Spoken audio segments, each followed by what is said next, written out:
And good evening to you. This is Jeffrey Tucker with the Foundation for Economic Education. And we have an extraordinary event for you tonight, my great pleasure. Astonishingly, given the millions of people that would like to be sitting in my place, it's my great pleasure to interview tonight Miss Ayn Rand. According to Wikipedia, she was born in 1905, died in 1982.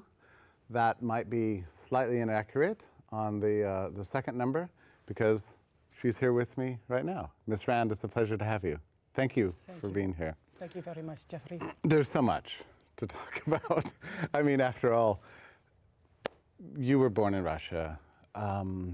You wrote some of the best-selling books of the 20th century. You're one of the world's most influential philosophers. We can't possibly cover everything. I do want to say a word of personal thanks to you, because in fact, it was your work that got me interested in ideas in the first place. I didn't care before that. I read you. Everything changed for me. But it was your nonfiction that did it for me. The fiction came much later. This is unusual, I will say this. Most people, they first read my fiction work, Atlas Shrugged, Anthem, With Living, The Fountainhead, and this is the gateway drug to freedom. And they end up where I ended up. Ultimately, I went and I wrote my nonfiction, The Virtue of Selfishness, Capitalism, the Unknown Ideal. But I do find that certain people, very smart people, I have to say, and also tend to be more men. The men will often start with the nonfiction, whereas women mostly start. I think it was this essay, Philosophy, Who Needs It? We do. Right. America needs it. Yes, and it made me realize that it mattered what I thought for the first time, and that was a life-changing event. But your novels, they came later for me, but they are real novels. They're not just presentations of a philosophy, although they are that. They're beautiful stories too. Well, I always say that nature to be commanded must be obeyed. And you have to know certain things about reality. And that means you have to know a little bit about the reality of your audience, the way the mind works, and the power of art and the power of the story. And that is why in my books I have a grand arc of what is happening to the characters, and it is integrated with the themes as well as with the plot. And that is why it is a work of art. It is not a work of philosophy, although there is philosophy in the books. But by and large, they are recreations of reality according to my values. And this is what the experience is for those people who read my books. It was a long climb for you in the course of your life. And I must say, I'm in awe of your personal biography, which people don't often think of that aspect of your life. You know, they read your works, they can agree with you, they disagree with you. But Miss Rand, you lived a heroic life. I mean, you're here with me. Can I just ask you a little bit about your personal history? You were born in Russia. I was born in Russia. Yeah. Actually, my birthday is coming up next week, February 2nd. Yeah. Yes, okay. We have something very special planned for my birthday. February 2nd, 1905. My parents, Anna and Zinovi, owned a pharmacy. When I was 12, my sisters and I watched the communist revolution from the window of our apartment. Then soldiers came and took our money, our business, and our home. We left the city, and for many years we struggled with barely enough food to survive. Almost starving, really. Yes. Yes. As a teenager. Yes, and I saw the reality of altruism, of putting the collective above the individual with my own eyes, and I saw the consequences. Politics of violence, and was that what did it for you? Was that just living in the midst of that and being around that, you thought, this is wrong, this has to change? It was not just that I saw something that was wrong. It was that I knew what was right, and I knew that my own life and my own right to my life, and that my life was my standard of value. And if you want to know a little bit more about my early biography, I would say to read We the Living. Yes. It is the closest thing that I have to an autobiographical work. I've never read it. I've seen the movie, though. Well, there is a reading group coming up, which I have a friend of mine, she is leading it, so you may want to check it out. Okay, well, thank you. But now listen, Ms. Rand, most people who find themselves in unfortunate situations, as you did, along with millions of others in Russia, accept their plight. They acquiesce. They say, this is my fate. You did something very different. Well, there are multiple reasons why people accept this, and they tolerate something that should never be tolerated. For one thing, they believe that this is not the real world. We are only living in a reflection of the ultimate reality. And so you just put up with sort of a bad situation for a while, your reward will be in heaven. And I do not believe that. I believe we have one life, and we have to live this life, and we have a right to our own lives. And I believe that it is important to face the facts, and not to evade and think, well, things will be different, maybe tomorrow, maybe not. They will be different if we make them different. Sometimes we do not have a choice. And many people that lived in the Soviet Union, they did not have a choice. Yes. But here in America, we do have a choice. We have a choice every single day. You made that choice, and I still can't entirely understand what possessed you. You were 19 years old, something like that. Already a talented. I think you already had published a small work that you read. I was writing stories Yes. since I was 12 years old in the classroom. I would get in trouble because I should have been paying Is it attention. true you were bored at school? I was very bored in school. I was the smartest student in the school, and I had other things to do with my mind. Yeah. But I did have cinema. There still was cinema, even in the Soviet Union. And very early, right? I mean, this we're talking about. Still, they didn't primitive- get to it quite yet. They had American movies, and in the movies, I saw a vision of a better world. I saw that America was a place where I would be treated as an individual, a place where I could follow my dreams, and so I went. You came up with some plot of some sort to get out.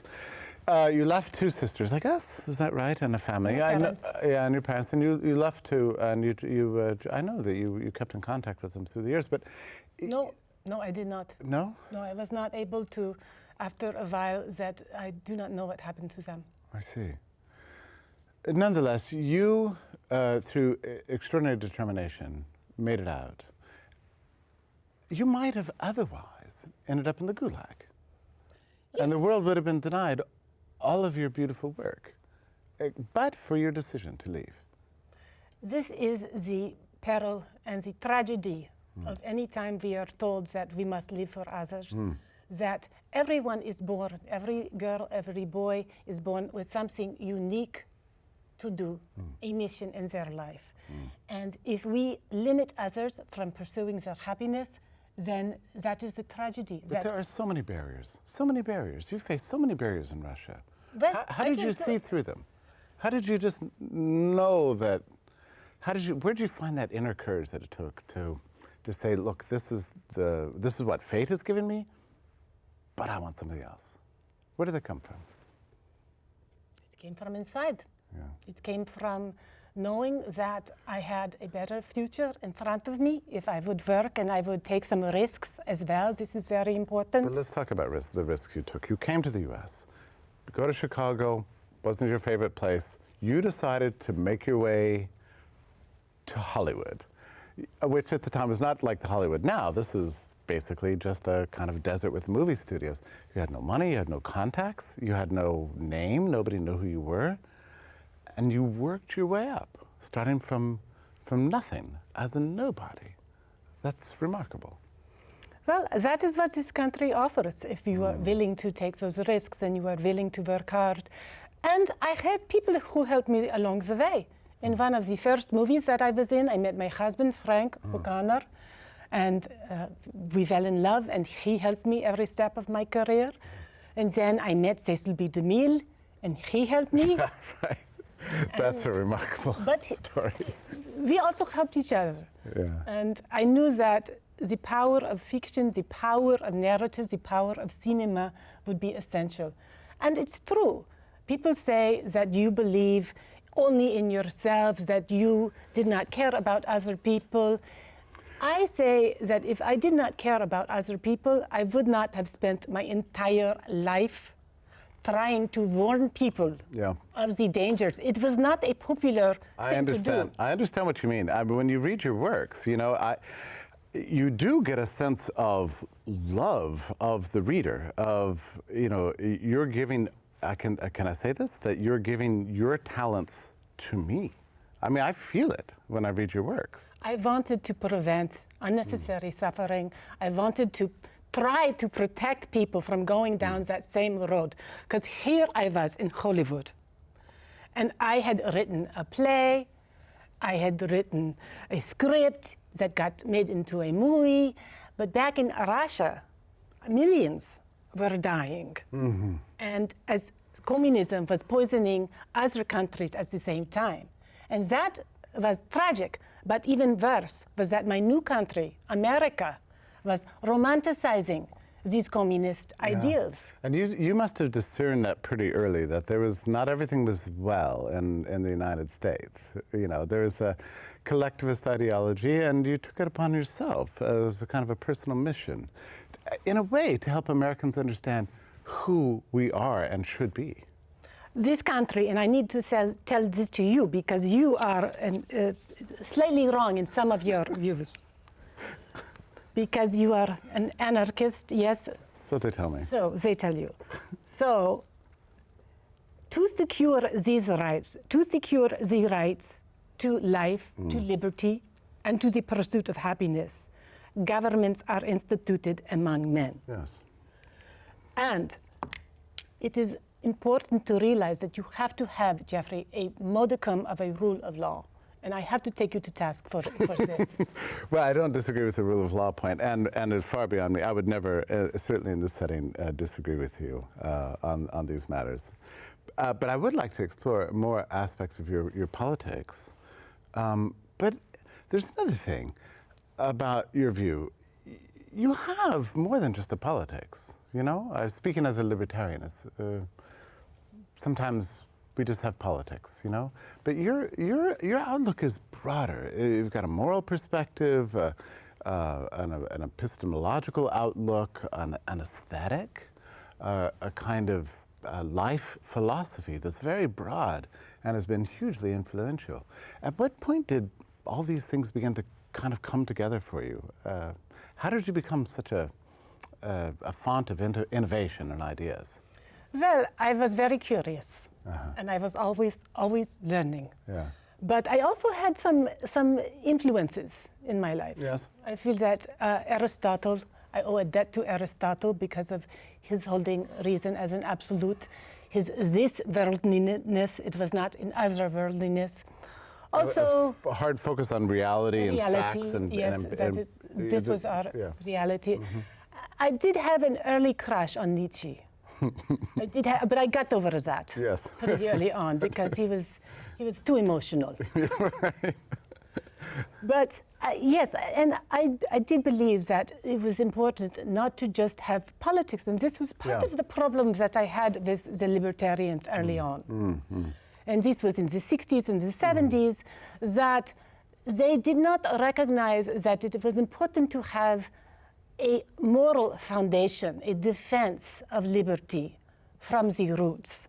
That if you just defend liberty economically, politically, and you do not attack the root of what is fair and why do we have a right to our own lives, then you end up with what we've seen this past year. Bernie Sanders, the rich must pay their fair share. That must have been an extraordinary thing for you to see, as it was for me, to see social. No, I was not surprised. I was not surprised. Why? Because if we continue just to teach, I like fee, but it is the foundation for economic education. Yes. And it is important also to have the philosophy. As I recall, you actually had a correspondence with Leonard Read. You tried to persuade him against this name, so I understand. So yes, if we do not talk about the limits of the lessons of history. Why do we have now Venezuela, after so many lessons of communism having failed, and that even in this country we are still... Well, there's so much ignorance, it's true. But now, something's interesting to me about this matter of Bernie Sanders. You attribute his success to a kind of altruism run wild. And yet, when I listened to his campaign, he really was very much appealing to some extent to people's self-interest. You know, he would say, look what Wall Street has, that should be yours. Don't you want what's yours? You elect me and I'll help you come and get it. I mean, that's not altruism. That's something else. That is half of altruism, okay? In my morality, self-interest, self-esteem, selfishness, properly understood, is that you will not sacrifice your own self to someone else, and you will not sacrifice others to yourself. And that is what his form of altruism offers, appeals to their self-interest, which is greed. They say that greed is on Wall Street, they say greed is in big business. The greed is the desire for the unearned. And that is what welfare, and that is what the appeals to redistribution. So in this case, the altruism leads to a kind of parasitism, a desire to pillage, essentially, yes. Well, so long as we've mentioned that style of socialism, do you think that there's any real chance that socialism on that level and that kind of thing could ever happen to this country? If somehow we've avoided it so far. Well, we are having swings from one extreme and to the other. Right. I was very happy when I saw that the Tea Party came out. Yes. I felt this was very positive. But what happened? What happened was that the left and the establishment rejected this. They said they were racist, and they did not know what they are talking about. Yes.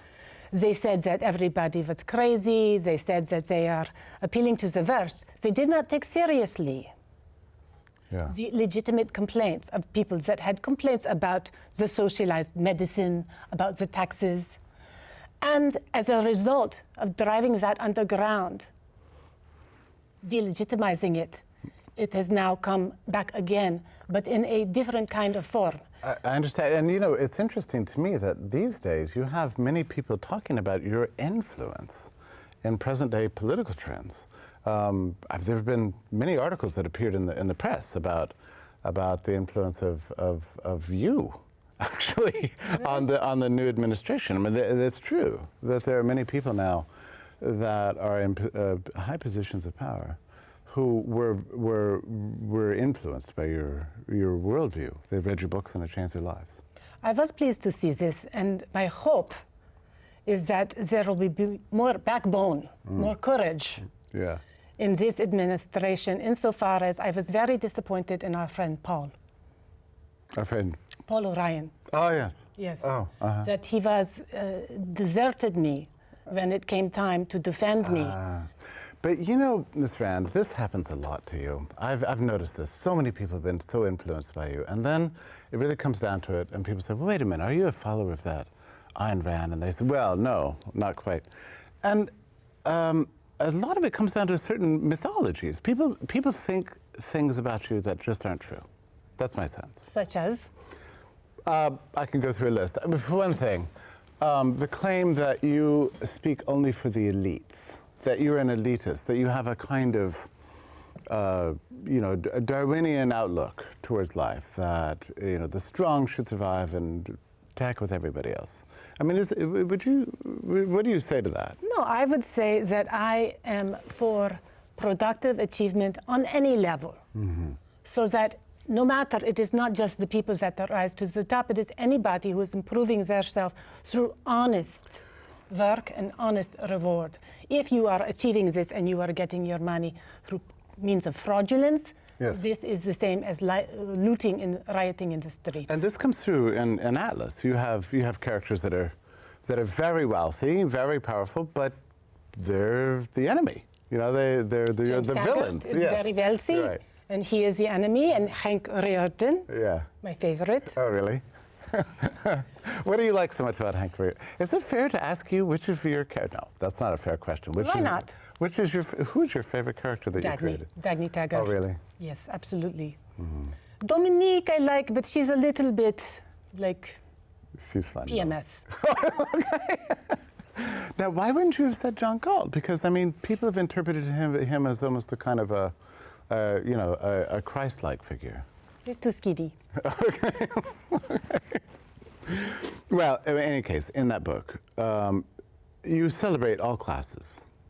At least that was my. So if you come into that book thinking, oh, well, this is going to be a hymn to the elites, that's not what the reader finds. Look, let's face the truth. The truth is that throughout the past decades, many people have come to the liberty movement through my books. Yes, it's true. This was the gateway drug to liberty. And the left recognized this, and they had an interest in creating these myths, creating things, blowing things out of proportion, Yes. saying you can't read these books because of this or that. But, look, it's true that to some extent, you have to admit that you provoked a lot of these attacks. I mean, you called a book The Virtue of Selfishness. Well, this is a theme that I developed in the Fountainhead, in which I talk about selfishness as self-esteem, as believing in oneself. And believe me, I had to do that a lot. The Fountainhead was rejected 12 times before it was published. And my ideal man, Howard Rourke, was someone who would not compromise his integrity, his vision, his creative vision for the sake of others. Do you ever wish you had had a different word than selfishness? Well, Self-regarding, self-interest. it caught people's attention. It did work. This is true. Can't argue with success. No, that's really true. And look, nobody can doubt of your persistence. As I said, you've lived an extraordinary life. And you mentioned how many times your book Fountainhead came out. Was presented and rejected. But when Atlas, you already had a publishing record, so publishers are interested in your work. You worked for years on this gigantic treatise, and it came out, and Ms. Rand, the critics, savaged the book. This was hard, but to some extent it was to be expected. But there are some things that are difficult to forgive. And one of those things was the attacks from those who should be defending the free markets. And you're speaking of Whittaker Chambers, aren't you? I'm sorry to, I know it's a difficult history. Mr. Buckley and the conservatives and that is one of the myths, that people say Ayn Rand is conservative. Nothing could be further from the truth. Yeah. The conservatives believe in tradition. They believe in the past for the sake of the past. What did Buckley say? He said, I stand athwart history and I yell, stop. That's not your view. I get in front of history and I yell, go. I see, yeah. So that was bad, and this needs to stop. Well, I think we have an opportunity now. But he did purge your followers from his movement. But look, I mean, honestly, Rand, after all these years, more than half a century later, you triumphed. I mean, you pushed through your ideas. Maybe it's not you, it's your ideas. Well, thank you. However, what I do see now, as we saw today in that restaurant, people, by and large, are losing touch. They do not know, they do not recognize, they do not read, and they do not read Atlas Shrugged. It's a big book. It's a lot to ask. It's a big book, and that is why I'm trying some different methods, including the birthday video next week. Yes. Well, I'm sure you saw the Draw Your Life that the Atlas Society put out. That was amazing. How many views did that get? I know, that was amazing. Millions of people saw it. You got my birthday wrong, though. That was, oh, no, really? They made me older. That's unforgivable. Just by 3 days. Not so bad. Okay. But this is a good way to get the message out. I mean, you in your time, when you were writing, found a way to communicate through novels. This is true. This is something you told me when I called you. I said, I'm thinking of coming back. Yeah. And you said that in the past 30 years, 40 years, a lot has changed in the idea business. We are in the idea business. We are writers and economists, but something has changed, is that it has become a lot easier to disseminate the ideas. Do you remember when you told me this? I don't, but thank you for, yeah, that's wonderful. Well, and it's, I must say that one of the things that I did, that I'm a champion of your wonderful book, Anthem. Thank you. Which is a brilliant book, despite its size. It's very small. Yeah, it's very small. Despite its size. Really, and I think you can even read it in the course of an evening. You know, say you start right after work and you go to bed at midnight. You could have your whole life changed with just that one book. Is that, do you regard that as too much of a shortcut, or do you approve of that way of people getting to know your ideas? No, that is fine. That is my poem. I see. That is my ode. That is my anthem. It is my anthem to liberty and to the individual and to the power of the mind. And I understand that there will be a comic book version of the Anthem? book. Yes. Oh, that's wonderful. That's wonderful. So, but do not wait. I would read it right away. And in any case, a person could read that and then maybe feel the inspiration to dig into the Atlas Shrugged. And as we said, it's an implausible thing to ask people to do these days. But you know, it's been a bestseller for so long. Let me ask you something in particular about Atlas. Actually, one of the things that interests me about the book is how, you know, it was written. It came out in 1957. You know, it's a different world, different technology, different times. We hardly recognize the TV shows. We turn them on from that era, and we think, that's not me. But Atlas has a timeless quality to it. I mean, it's rarely the case in the book that you even run into technology that makes you laugh and says, oh, that's silly. Was that something you tried to do? Did you know that you were writing for the ages? That? Yes, I did. Really? Yes, I absolutely did. I plotted that. I can explain every single word, every sentence, every punctuation in that. And I made every choice consciously. Well, it worked for some reason, because now you pick it up and it doesn't seem dated at all. It seems as fresh as you wrote it, as if it just came out this year, which in itself is a remarkable literary achievement, actually. Thank you. Yeah. So that's where you want people to really start, the Atlas. That's what you'd really like people to do, is read your big book. I think it is important. Yeah. I think also it is important, even of the critics of me, to understand what they are criticizing. Right. Well, and they might change their minds, I think. They might. So often. I have not met anyone who has read it, honestly read it, and they hated it. Fascinating. Well, let's talk about some of your other enemies. You have not always been kind to the libertarians, right? And you've had a number of disputes over the years. I think you called them hippies of the right. Hippies of the right. Yeah. Well, a lot has changed. And the libertarianism of the 1960s and the 1970s is not the libertarianism of today. Yeah. The libertarian of today, you have reasonable people like Jeffrey Tucker and David Boaz and Tom Palmer and Deirdre McCloskey, all of which, if I had known them in my day, would have been. So I must tell you, when I think back at those days of you in your salon in New York and all the splits and arguments and disputes and things, I've always wondered if we all would have been better off to think of you as a particular genius within a large framework of a movement. And I think it might be, maybe that's where we're headed now in 2016. You know, that we don't have to be so factional, that we can all learn from each other. Is this something you would approve of? Absolutely. Okay. I think this is important. I think here we are, libertarians, anarchists, anarcho-capitalists. And we're actually getting along. And we're talking together. Yes, that's and good. Also talking to religionists and to conservatives Well, let's talk about this.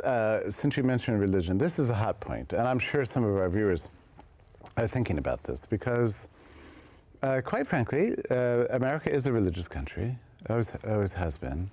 Religion is overwhelmingly important to so many people, and yet you took a pretty hard line in your life, and that was something that was really emphasized about your outlook. Was, I mean, just a kind of a tough atheism, as if sometimes it seemed as if you were presented as believing that the core problem is that people have, a kind of a belief in the transcendent. A core problem is that people evade reality. A core problem is that people engage in wishful thinking. A core problem is that people do not take responsibility for their own lives. A core problem is that people do not seize the opportunity when it is in front of them. Another core problem is that people feel guilt, that they feel they are sinners, that they are dirty. Another core problem is that they feel they do not have a right to their own lives, that they are supposed to live for others. So these are problems, and I think that sometimes this is also present in religion. That said, I believe that you can like my books and be religious too. Well, it certainly applies to me, I must say, if I may say so. And I will also say something else.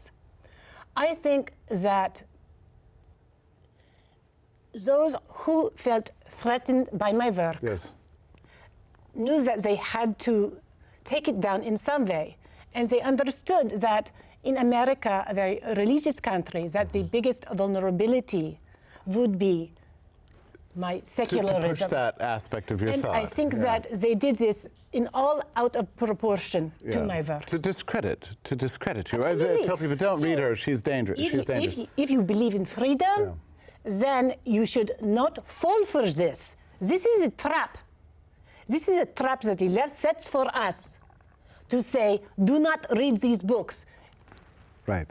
This is not necessary. You know, I think it was only just about 2 months ago, there was an article in the Wall Street Journal by Jennifer Grossman, the new head of the CEO of Atlas Society. And it was interesting. She made, I think, a very compelling argument that there's an element of spirituality in your own writings that I find a kind of an idealism. Would you reject that characterization or embrace it? There is a spirituality in so many aspects of life. There is a spirituality in love. There is a spirituality in art. There is a spirituality in family.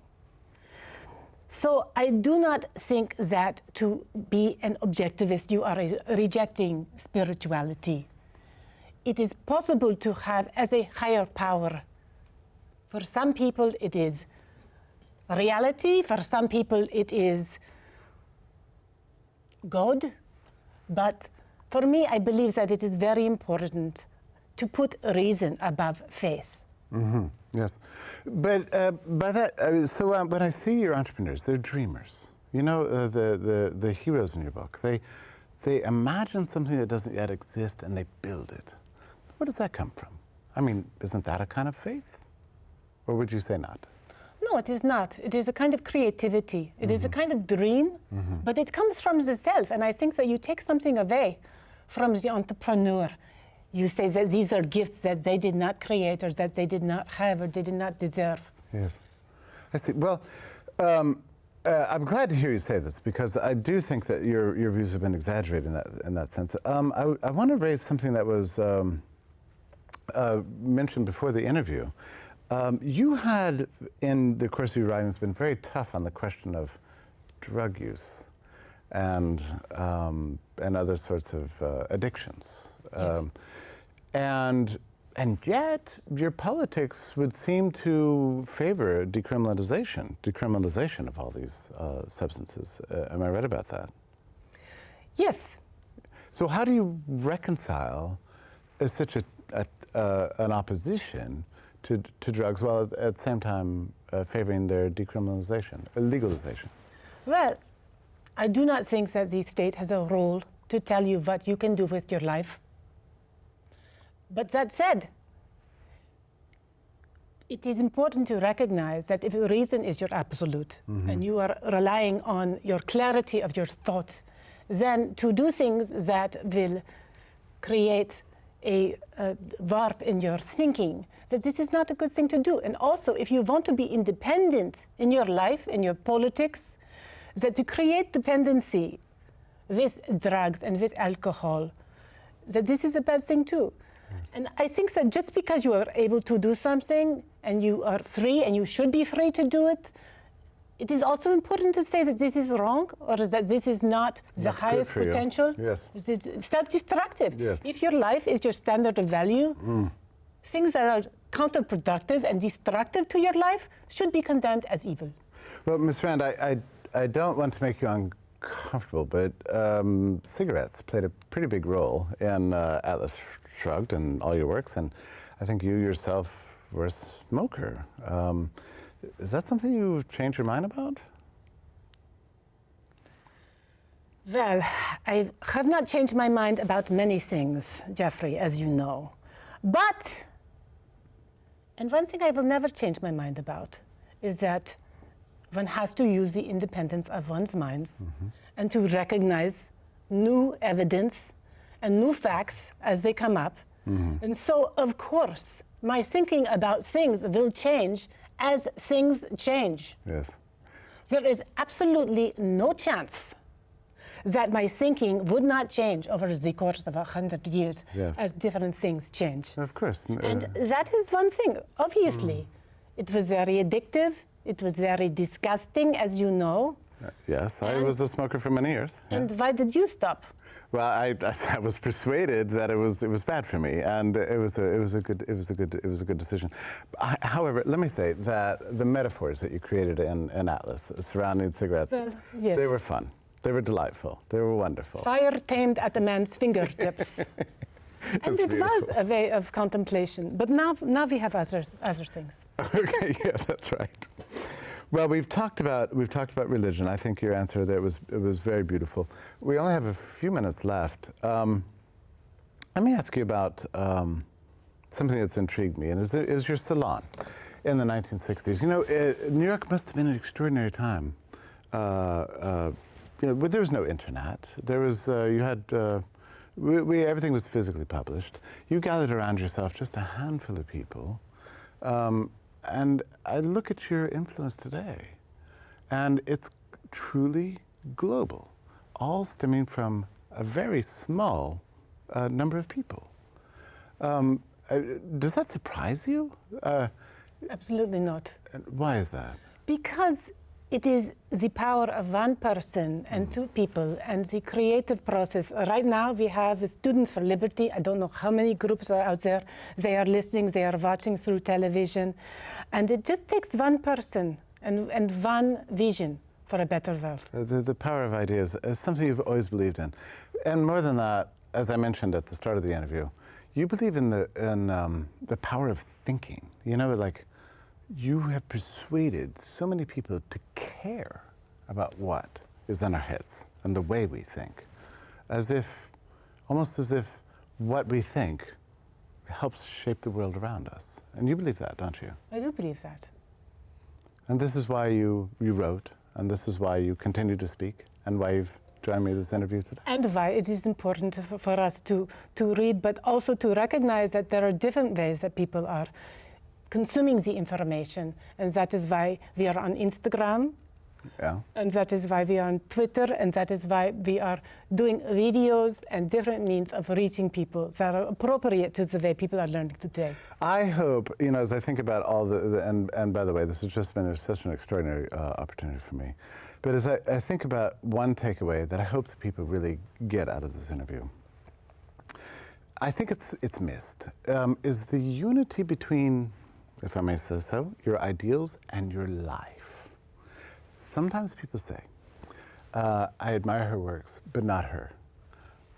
I've never been one of those. I've always admired you, because you faced more barriers in your life than any of us have in ours.